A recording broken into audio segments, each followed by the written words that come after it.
Hey guys, Coach Paige. I just am going to go over the basics of what macros are.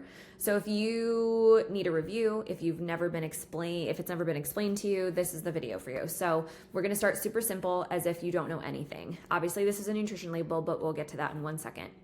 What I want you to first think of is when we're talking about macronutrients and micronutrients, we are talking just about the nutrients in food. So what foods are made up of. And we often hear macronutrients and micronutrients. And it's normal to think that macronutrient might mean that it's more important, but that's actually not the case here. Macronutrients and micronutrients are equally important. However, macronutrients are the only nutrients in foods that give us energy, otherwise known as calories.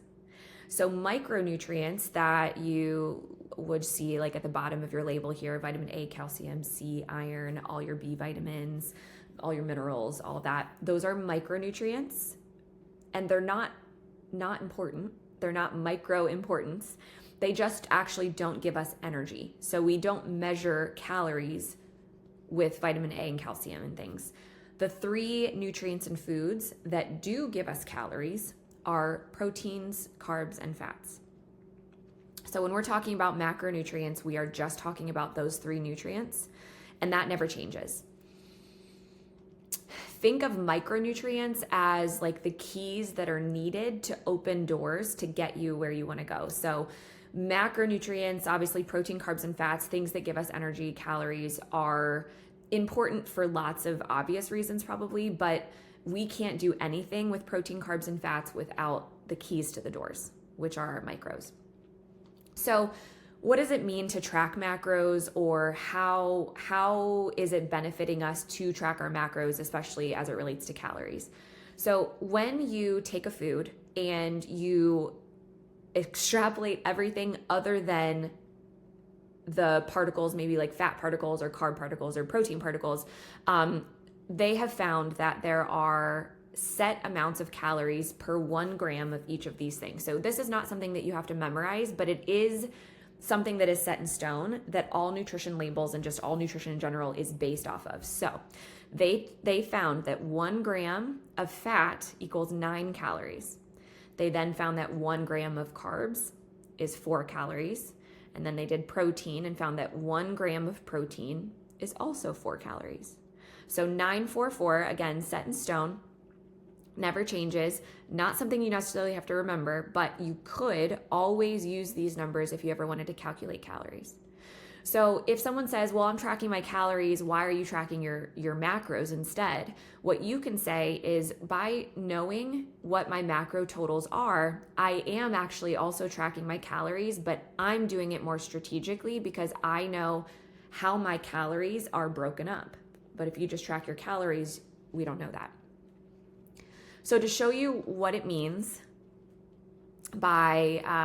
or as an example of how macros add up to calories, we're looking at this label. I believe it's a Greek yogurt.